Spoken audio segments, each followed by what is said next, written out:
Welcome back to TCM. I'm Alicia Malone, and we're continuing our look at films that won the Best Original Score Academy Award for their music, all part of our 31 Days of Oscar Festival.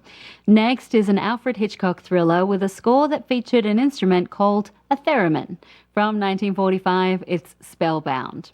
This film started with producer David O. Selznick, who had recently been exploring the world of psychoanalysis and wanted Hitchcock to make a psychological thriller. It was Hitchcock who found the perfect source material, a book called The House of Dr. Edwards. He first hired Angus MacPhail to write the adapted screenplay, and when that didn't work out, Ben Hecht came on board for the final script. Ingrid Bergman stars as Constance Peterson, a psychologist working at a hospital for the mentally ill, where their lead doctor is about to be replaced by Dr. Anthony Edwards, played by Gregory Peck. But something isn't quite right with this young doctor, and Constance becomes determined to find out what happened to him, analysing his memories and his dreams to try and unlock his amnesia. The score is by Miklos Rozsa, and it wonderfully underscores both the tension and the strangeness of this story. David O. Selznick wanted an ambitious score, and Lionel Barrymore had suggested he watch Double Indemnity to hear the work of Miklos Rozsa. Selznick was impressed and asked Rozsa to create an unusual sound, something new for the score, and he delivered by using a theremin, an electronic musical instrument that gives an otherworldly sound later used for many sci-fi films. Let's hear it also with Surreal Dream Images by Salvador Dali from 1945. This is Spellbound.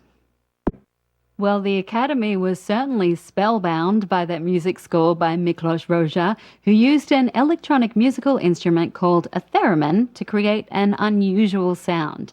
Spellbound was nominated for 6 Oscars, with Rozsa winning the film's sole Academy Award for Best Original Score.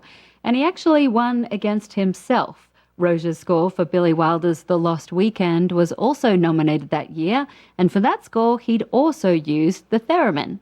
Producer David O. Selznick was annoyed that the composer used the same instrument for both films, and when he first found out, he had called Rozsa to complain. "Yes, I'm using the theremin," Rozsa replied. "I'm also using the violin, the oboe, and the clarinet." When Rozsa won the Oscar for Spellbound, Selznick sent him a telegram with a one-word congratulations on it.